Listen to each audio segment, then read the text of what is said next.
નમસ્કાર, આપ જોઈ રહ્યા છો નેશન પ્લસ ન્યૂઝ. હું છું આપની સાથે હિરલ પંડ્યા. છોટાઉદેપુર જિલ્લામાં બેફામ દોડતા ભારે વાહનો વધુ 2 માસૂમોના જીવ હોમી રહ્યા છે.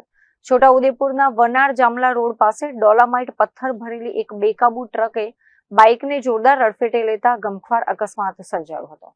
મળતી માહિતી મુજબ છોટાઉદેપુરના વનાર જામલા માર્ગ પરથી એક ટ્રક ડોલામાઇટ પથ્થર ભરીને પૂરપાટ ઝડપે પસાર થઈ રહી હતી. તે દરમિયાન ટ્રક ચાલકે સ્ટીયરિંગ પરથી કાબુ ગુમાવી દેતા સામેથી આવી રહેલી બાઇકને કચડી નાખી હતી. અકસ્માત એટલો જોરદાર હતો કે બાઇક પર સવાર કાછેલ ગામના નિલેશ રાઠવા અને સંજય રાઠવા નામના 2 યુવાનોનું ઘટના સ્થળે જ પ્રાણ પંખેરું ઉડી ગયું હતું, જ્યારે તેમની સાથે સવાર એક મહિલા રોડ પર પટકાતા ગંભીર રીતે ઘવાયા છે.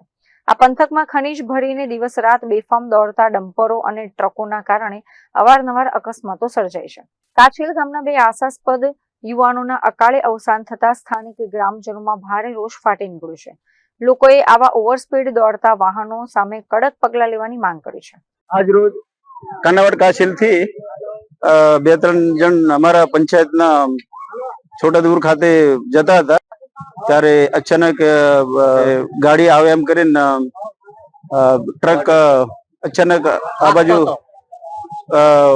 વાળી દેતા જે બાઇક સવાર હતા 3 એમનું 2નું કરુણ મોત થયું છે અને એક સરકારી હોસ્પિટલમાં સારવાર ખાતે ખસેડાયેલા છે.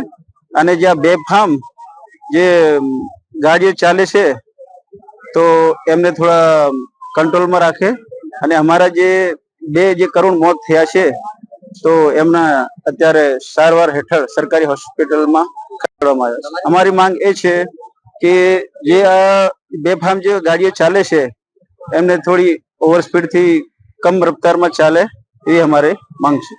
અત્રે ઉલ્લેખનીય છે કે ઘટનાની જાણ થતાં જ પોલીસ કાફલો ઘટના સ્થળે દોડી આવ્યો હતો અને બંને મૃતક યુવાનોના શબને પોસ્ટમોર્ટમ માટે હોસ્પિટલ ખસેડી ફરાર ટ્રક ચાલક વિરુદ્ધ કાયદેસરની ગુનાહિત કાર્યવાહી હાથ ધરી છે.